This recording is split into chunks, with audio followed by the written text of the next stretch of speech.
आज हम honourable supreme court के एक जजमेंट से मोटिवेट होकर हिंदू सक्सेशन एक्ट में जो मिताक्षरा स्कूल का कंसेप्ट है उस पर जो जजमेंट आया है अगस्त 2020 में, विनीता शर्मा बनाम राकेश शर्मा, 11 अगस्त 2020 को जजमेंट आया। गूगल में खोल करके जो चाहे उसे देख सकता है, क्योंकि अभी किसी जर्नल में तो नहीं छपा है ये। तो उसी विषय में वो मिताक्षरा के कंसेप्ट को उन्होंने एक्सप्लेन किया है इस जजमेंट में। तो आज मैंने सोचा कि मैं इसी विषय में आप लोगों से बात करूं।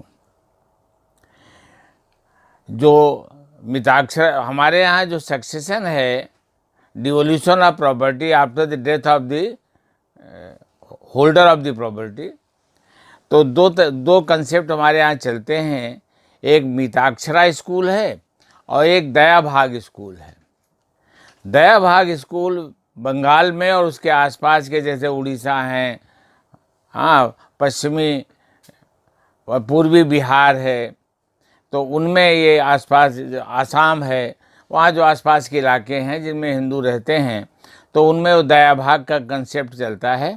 और हमारा जो हिंदू सक्सेशन एक्ट है और इंडियन सक्सेशन एक्ट है, वो दोनों भी दया भाग स्कूल पर ही ज़्यादा बेस्ड हैं। कि हमारा जो मिताक्षरा स्कूल का कंसेप्ट है वो पुराने टाइम के जो जॉइंट फैमिली प्रॉपर्टी होती थी, जॉइंट फैमिली होती थी, दादा परदादा के ज़माने से लेकर वो 3-4 पीढ़ी तक कोई पार्टीशन नहीं होता था, एक ही छत के नीचे सब रहते थे, एग्रीकल्चरल इकोनॉमी थी, एनिमल हस्बेंड्री होती थी, मतलब पशुपालन और एग्रीकल्चर होता था। बाकी कोई ये जो बाकी इंडस्ट्री और कारखाने और अर्बनाइजेशन, ये सब तो अंग्रेज़ों की देन है। अंग्रेज़ों से पहले हमारा आर्यन सिविलाइजेशन था और वही बैलगाड़ी थी और गांव की खेती थी और बाग बगीचे थे और पशु थे, यही इकोनॉमी हमारी थी। तो उसमें जो जॉइंट फैमिली सिस्टम था वो बहुत कारगर था, क्योंकि एग्रीकल्चर एक आदमी के बस की बात नहीं है और पशुपालन भी एक आदमी के बस का नहीं है, वो उसको चला नहीं सकता, उसमें मैन पावर की बहुत ज़रूरत पड़ती थी। तो सब लोग साथ रहते थे और सब लोग साथ कमाते थे, सब लोग खाते थे। बंटवारे का ज़्यादा बंटवारे करने लायक कुछ था ही नहीं। 5-10 रुपये बीघा तो ज़मीन होती थी, और ज़मीन भी उनकी नहीं होती थी, वो ज़मींदार की होती थी। वो गवर्नमेंट से ज़मींदारी खरीदते थे और लगान में टैक्स ले करके वो टिलर ऑफ द सॉइल को लैंड अलॉट कर देते थे और वो उसमें अपनी फसल बोते थे, और उसमें उसका एक हिस्सा लगभग 1/4 चला जाता था लगान में, और उससे एक हिस्सा उसको दे देते थे ज़मींदार को, और बाकी 3/4 हिस्से से अपने परिवार का पालन पोषण करते थे। परिवार भी आजकल ऐसे नहीं होते थे जैसे आजकल हैं कि 2 माँ बाप हैं और ज़्यादा से ज़्यादा 2 बच्चे हैं, एक से भी काम चला रहे हैं लोग, किसी किसी के 3 भी होते हैं। क्योंकि हमारे यहाँ अभी पैट्रियार्कल सोसाइटी का कंसेप्ट है, तो अगर 2 बहनें पैदा हो गई यानी 2 बेटियाँ, तो लोग चाहते हैं कि एक बेटा भी हो घर में, तो इसलिए वो 3 बच्चे भी हो जाते हैं। पर 3 के बाद शहर में बहुत कम लोग आगे बढ़ते हैं, और अगर 2 लड़के पैदा हो गए तो आज भी वो पैट्रियार्कल सोसाइटी है, तो आज भी वो लड़की की चाहत में तीसरे बच्चे को जन्म नहीं देते। भगवान का धन्यवाद अदा करते हैं कि उनके घर में लड़के दोनों हो गए तो दहेज आएगा, देना नहीं पड़ेगा, ये सोच करके वो तीसरे में अटेम्प्ट नहीं करते और 2 ही बच्चों के परिवार से अपना संतुष्ट हो जाते हैं। पर 2 बहनें अगर हों यानी लड़कियां 2 पैदा हो जाएं तो वो लड़के की इच्छा जरूर रखते हैं, और ख़ास तो ये इच्छा जो है पिता में उतनी बलवती नहीं होती जितनी माँ में होती है। माँ को लड़का ज़्यादा चाहिए, पिता तो लड़कियों से भी काम चला लेगा, लेकिन माँ को लड़के की ज़रूरत ज़्यादा महसूस होती है, क्योंकि वो फेमिनिन जेंडर है, तो उसको लगता है कि लड़का होगा तो मेरे पास मैन पावर आ जाएगी, नहीं आदमी तो शाम को दारू पी के आता है और रात को धमका देता है उसको। लेकिन बेटा अगर होता है तो पिता भी ऐसा उसके सामने नहीं कर पाता। तो मिताक्षरा स्कूल में जो मोड ऑफ सक्सेशन है वो कोपार्सनरी सिस्टम के आधार पर होता है। कोपार्सनरी में जितने मेंबर्स होते हैं उनमें अगर मान लो 10 मेंबर हैं कोपार्सनरी फैमिली में और 2 की डेथ हो गई, बिना उनके बच्चे नहीं हैं, 2 की डेथ हो गई, तो अब उस प्रॉपर्टी के हिस्सेदार 8 रह जाते थे। पहले न तो उसमें लेडीज शामिल होती थी, विडो होती थी, नहीं शामिल होती थी, और 2005 से पहले लड़कियां भी कोपार्सनरी का हिस्सा नहीं होती थी। 2005 के बाद 2005 से अमेंडमेंट हुआ और जो उस फैमिली में डॉटर्स पैदा हुई हैं उन डॉटर्स को भी उन्होंने बाय बर्थ कोपार्सनर मान लिया है। जैसे कि लड़के को कोपार्सनर माना है वैसे उन्होंने लड़की को भी मान लिया है, और अब दोनों को इक्वल राइट हैं। आर्टिकल 14 को उन्होंने इन्फोर्स किया है कि जिस प्रकार लड़के को अधिकार है अपने पिता की संपत्ति में, हाँ वैसे ही लड़की को भी है। अब यहाँ पिता कौन है? कंप्लीट कोपार्सनरी फादर है। फादर तो इंडिविजुअल होता है नॉर्मली, यहाँ पूरी कोपार्सनरी है, उसकी जॉइंट और कलेक्टिव प्रॉपर्टी है, उसमें सबका हिस्सा है। अब मान लो कोपार्सनर के घर में बेटा या बेटी पैदा हो गए तो वो बाय नेसेसरी इम्प्लीकेशन उस कोपार्सनरी में 2 मेंबर बढ़ गए। तो बेटे तो एक भाई के पैदा हुए, 2 बच्चे पैदा हो गए, लेकिन हिस्सा जो है बाकी जो कोपार्सनर हैं, यहाँ तक कि जो बैचलर हैं, जो लड़के बैचलर हैं फैमिली में, उनका भी हिस्सा घट गया। मान लो 5 दादाजी हैं, दादाजी का एक ही लड़का था और उस एक लड़के के जो है 5 लड़के हो गए, तो ग्रैंडसन 5 हो गए ना। तो उसमें एक बड़े ग्रैंडसन के 2-3 बेटे पैदा हो गए और आखिरी वाले की तो अभी शादी भी नहीं हुई। तो बेटे तो बड़े वाले भाई के पैदा हुए लेकिन हिस्सा छोटे वालों का भी घट गया। कोपार्सनरी में यही था, क्योंकि कोपार्सनरी में पर कैपिटा मेंबरशिप होती थी, जितने भी मेल मेंबर होते थे वो उन्हीं में वो हिस्सेदार हो जाते थे, उतने बटे उतने, और अगर डेथ हो जाती थी तो हिस्सा बढ़ जाता था। डेथ में उनका शेयर बढ़ जाता था और बच्चे के जन्म पर उनका शेयर घट जाता था। तो जो बैचलर कुंवारे होते थे वो बच्चे के जन्म को सेलिब्रेट नहीं करते थे, क्योंकि बच्चा दूसरे घर में पैदा हुआ और हिस्सा हमारा घट गया। तो इसलिए ये सिस्टम समाज में वो गड़बड़ी पैदा कर रहा था। अब नौकरियां हो गई, सर्विसेज हो गई, लोग अपने काम धंधे पे चले गए, अब कोपार्सनरी में हिस्सा बंटवाने तो आ जावें, और इंडिविजुअल जो उनको नौकरी है वो उनकी अपनी है, अपने बाप की, लेकिन जो कोपार्सनरी में उनका शेयर है वो उतना ही बना रहेगा। तो ये फेलियर होने लगा था। अब इसमें क्या हुआ था, इस कोपार्सनरी और जॉइंट फैमिली में फ़र्क था। हर मेंबर जो जॉइंट फैमिली में जो है, चाहे बहू हो, चाहे विडो हो, चाहे अनमैरिड डॉटर हो, मैरिड नहीं अनमैरिड डॉटर हो, वो जॉइंट फैमिली की हिस्सेदार होती थी। लेकिन कोई भी फीमेल 2005 से पहले कोपार्सनर नहीं होती थी। अब इस अमेंडमेंट के बाद में उन्होंने इसको लड़कियों को भी कोपार्सनर बना दिया। इस कोपार्सनरी सिस्टम में एक काम उन्होंने और किया, नोशनल पार्टीशन का कंसेप्ट डालकर कोपार्सनरी में मिताक्षरा और दयाभाग दोनों स्कूल्स को मिक्स कर दिया। उन्होंने कहा कि अगर कोपार्सनर है कोई और उसकी डेथ हो जाती है तो चाहे डेथ से पहले उसने पार्टीशन क्लेम ना भी किया हो प्रॉपर्टी में, तो भी नोशनल पार्टीशन का मतलब है कि ये माना जाएगा कि मरने से पहले मरने वाले ने फैमिली के कर्ता से पार्टीशन क्लेम कर लिया था और वो पार्टीशन हो गया था। चाहे ऐसा कुछ ना हुआ हो, नोशनल पार्टीशन इसी को कहते हैं नोशनल पार्टीशन। सेक्शन 6 में अमेंडमेंट करके डाल दिया गया। और नोशनल पार्टीशन होने के बाद जब क्या होता था कि वो तो आदमी मर गया जो कोपार्सनर था, लेकिन उसका जो हिस्सा है पार्टीशन में, जैसे मान लो कोपार्सनरी प्रॉपर्टी में 1/5 हिस्सा बना, तो 1/5 जो हिस्सा था उसका इंटरस्टेट सक्सेशन होता था। जैसे अब इस समय हमारे पिताजी की अगर मृत्यु हो जाती है तो पिताजी के जो लीनियल डिसेंडेंट हैं, जैसे हम हैं, हमारी बहनें हैं, हाँ, तो उनमें वो और हमारी माँ हैं, विडो हैं, यानी उनकी विडो हमारी माँ, उनको सबको पर कैपिटा हिस्सा मिलता। सबको, माँ को भी एक बच्चा माना जाएगा। जैसे 3 लड़के हैं और 1 लड़की है, 4 हो गए, और 1 विडो बची, 5 हो गए। तो 1/5 सबको मिलेगा, विडो को भी 1/5 मिलेगा, क्योंकि वो विडो हमारे फादर की है और फादर की डेथ हो गई तो इंटरस्टेट सक्सेशन होगा।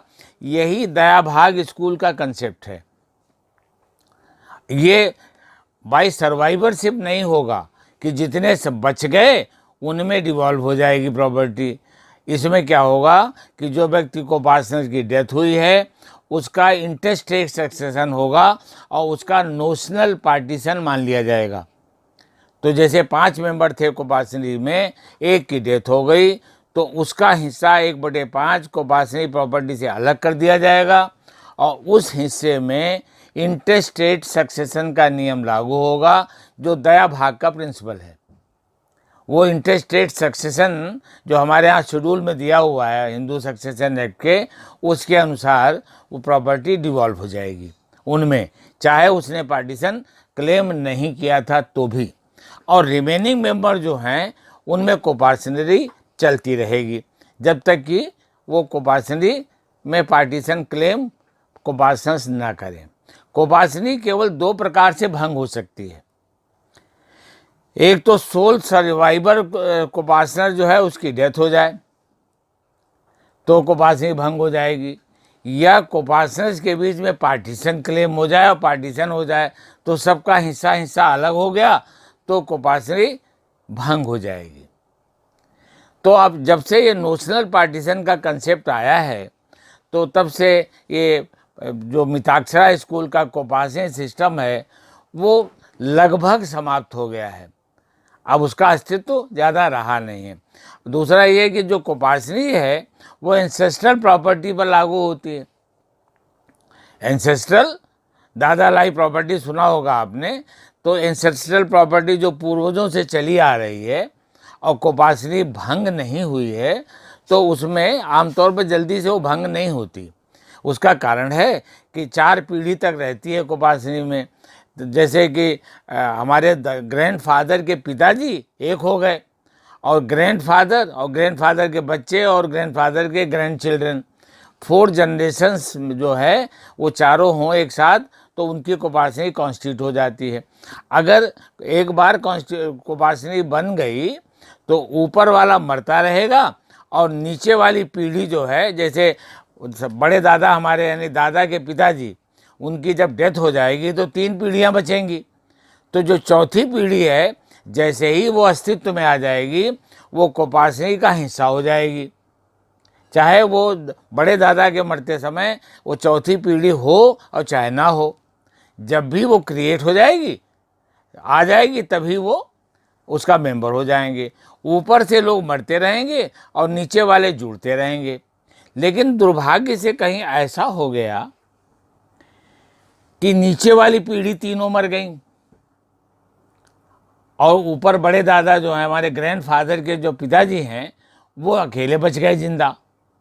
तो 5वीं पीढ़ी चाहे अस्तित्व में आ भी जाए, मतलब पैदा हो जाए संसार में, तो भी वो कोपार्सनरी का हिस्सा नहीं बन पाएगी, क्योंकि एक साथ 4 पीढ़ी ही कोपार्सनरी के अंदर हो सकती हैं। और चूँकि बड़े दादा का मतलब दादा के बड़े भाई नहीं, दादा के पिताजी अभी वो जीवित हैं, 90 साल के हैं, 92 साल के हैं, जेठ मलानी की तरह अमृत पी के आए हुए हैं, तो वो अभी बने हुए हैं।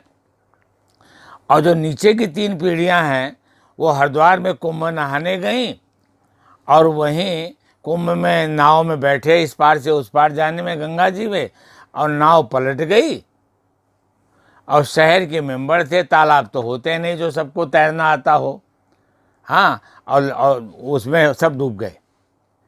3 पीढ़ियाँ नीचे की डूब गई। तो बड़े दादा तो अब हैं और 5वीं घुस नहीं सकती। तो जैसे ही बड़े दादा मरेंगे, बड़े दादा मतलब ग्रैंडफादर के फादर, तो जैसे ही उनकी डेथ होगी वैसे कोपार्सनरी ऑटोमेटिकली भंग हो जाएगी। अच्छा, क्रिएट भी ऐसे ही होती है कि अगर 4 जनरेशन्स एक साथ अस्तित्व में आ जाएं तो ऑटोमेटिकली क्रिएट हो जाएगी। उसके लिए किसी नोटिफिकेशन की ज़रूरत नहीं है। एक जनरेशन 4 जनरेशन एक साथ आ जाएं। अब जैसे ग्रैंड सन की बहू है यानी पत्नी, उसके पेट में बच्चा है तो अस्तित्व में नहीं आया। जब उसकी डिलीवरी हो जाएगी, बच्चा पैदा हो जाएगा, तब वो 4थी जनरेशन अस्तित्व में आ जाएगी। और नहीं तो 3 जनरेशन्स में कोपार्सनरी भंग हो जाने के बाद क्रिएट नहीं होती। 3 जनरेशन में कोपार्सनरी चल तो सकती है, लेकिन क्रिएट होने के लिए 4 जनरेशन्स का एक साथ अस्तित्व में आना बहुत ज़रूरी है। लीनियर डिसेंडेंट होने चाहिए। अब फर्क ये आ गया है कि 4 जनरेशन्स में अनमैरिड डॉटर्स भी हैं जो उसमें पैदा हुई हैं। पैदा होने के बाद वो उसके मेंबर हो जाएंगे। फिर उनकी मैरिज होने से उनकी कोपार्सनरी का मेंबरशिप समाप्त नहीं होती। जैसे आपका जन्म हुआ अपनी फैमिली में और कोपार्सनरी चल रही है, तो आप कोपार्सनर बन गए और आपका सुटेबल मैच मिल गया और आपकी शादी हो गई और आप ससुराल चली गई। तो कोपार्सनरी के लिए ये आवश्यक नहीं है कि आप उसी छत के नीचे रहें।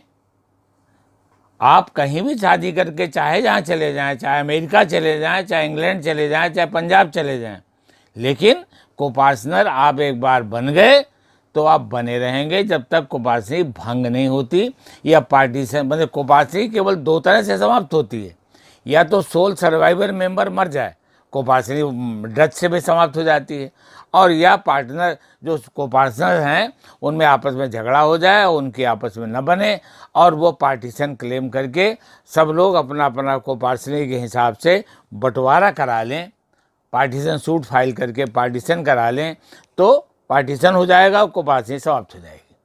तो और इस पर ये बहुत बढ़िया जजमेंट आया है विनीता शर्मा बनाम राकेश शर्मा का, जो हमने अभी जिक्र किया। सुप्रीम कोर्ट अगस्त 2020 में सुप्रीम कोर्ट ने कहा कि लड़की चाहे 9/9/2005 के पहले पैदा हुई हो, जैसे आप ही हैं 9/9/2005 से पहले पैदा हुई थी, चाहे जितनी छोटी हो, लेकिन 17 साल से छोटी तो नहीं है आप, 15 साल से तो आप बड़े हो, तो आपका जन्म जो है वो 9/9/2005 से पहले हो गया था।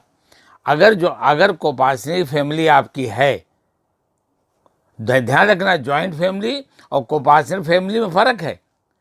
कोपार्सनरी फैमिली में 4 जनरेशन्स लीनियर डिसेंडेंट होते हैं, एसेंडेंट नहीं, डिसेंडेंट। ऊपर का सबसे बड़ा कर्ता होता है और 3 पीढ़ी उसके नीचे। अब पहले केवल मेल होते थे उसमें, अब जो डॉटर्स हैं उनको भी बाय बर्थ कोपार्सनर 2005 से मान लिया गया है। पर इसका ये मतलब नहीं है कि 2005 के बाद उनका जन्म हो। जन्म उनका चाहे 50 साल पहले हो गया था, तब भी इस जजमेंट के कारण अब जो है लड़कियां चाहे जब पैदा हुई हों, बशर्ते कि वो जिस दिन अमेंडमेंट एक्ट आया उस दिन वो जीवित हों, उस दिन शादी हो जाएगी है तो इससे वो डिस्क्वालीफाई नहीं हो जाएंगी। अब वो शादी हो जाने के बाद वो ज्वाइंट फैमिली की मेंबर तो नहीं रहेंगी, क्योंकि ज्वाइंट फैमिली मेंबर होने के लिए अनमैरिड होना जरूरी है। लेकिन अगर अब विडो होना है या अनमैरिड होना है, अगर शादी हो गई तो कहीं ससुराल। लेकिन अगर वो 9/9/2005 को जीवित थी, पैदा चाहे बाद में हो चाहे पहले हो, अगर उस दिन जीवित थी तो बाय बर्थ वो कोपार्सनर हो गई। और जब तक कोपार्सनरी रहेगी उस कोपार्सनर की प्रॉपर्टी पर एज ए कोपार्सनर उनका शेयर होगा, चाहे उनका विवाह हो गया हो और चाहे ना हुआ हो।